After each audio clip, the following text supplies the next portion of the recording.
আরিফ স্কুলে যাও না? নাম আরিফ, দেখতে যেন ঠিক ৫-৭ বছরের শিশু, চলাফেরাও শিশুদের মতোই।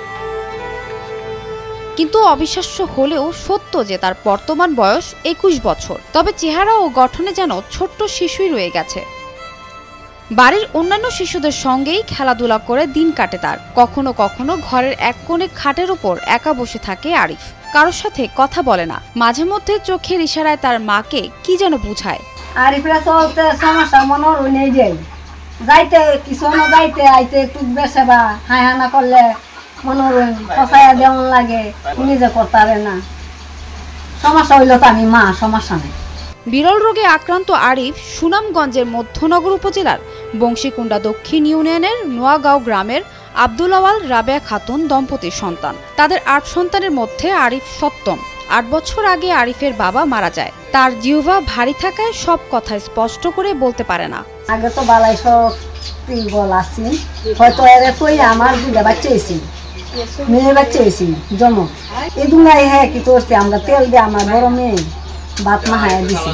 তো ছেলে আমার ভালো আছে, দেহেরই দেখশন করে। আমি মাঝে আমারও দেখশন করে, আমি কেউ কাজে কর্মও যাই না, বাড়িতে আসি খাওয়াইতেছে হিন্দাইতেছে যেমন তারা টুক দিলে দিয়ে জোড়ায় মতে খায় হিন্দি। আমার ছেলেরও দেখাশোনা করতেছে। বাড়ির জায়গাটুকু ছাড়া তাদের আর কোনো সম্পদ নেই। কথা বলতে না পারায় বাড়ির অন্যান্য শিশুদের সঙ্গে খেলতে গেলেও অনেক সময় তাকে নিয়ে খেলতে চায় না। সে অন্যান্য শিশুদের মতো দৌড়ঝাঁপও করতে পারে না। তার মান অভিমান জানানোর মতো ভাষা নেই। মাঝে মাঝে শয়তানি হরি আর একটু দৌড়াদৌড়ি হরি, খেলাধুলা করি আমরা। এক সম্পর্কে আমার চাচা। জন্মের সময় স্বাভাবিকভাবেই জন্মগ্রহণ করেন আরিফ।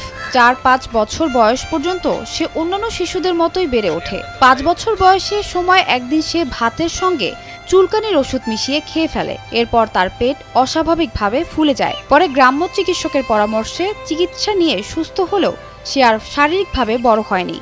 জন্মের পর থেকে ধরুন দুধ দিন খাইছে, এতদিন বোঝা গেছে প্রতিবন্ধী না। তো ২-৪-৫ বছর পরে কিন্তু তার যে অবস্থা এখন পর্যন্ত এই অবস্থার মধ্যে আছে।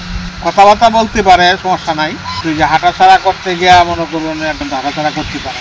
এখন তো তার লেখাপড়াতে এরকম মানে করার চেষ্টা হচ্ছে, কিন্তু তার মুখের জবান কেমন ফুটে নেয় আর কাম কাজের তার কোনো সুযোগ সুবিধা নাই। এইভাবেই বর্তমান সময়ে আছে।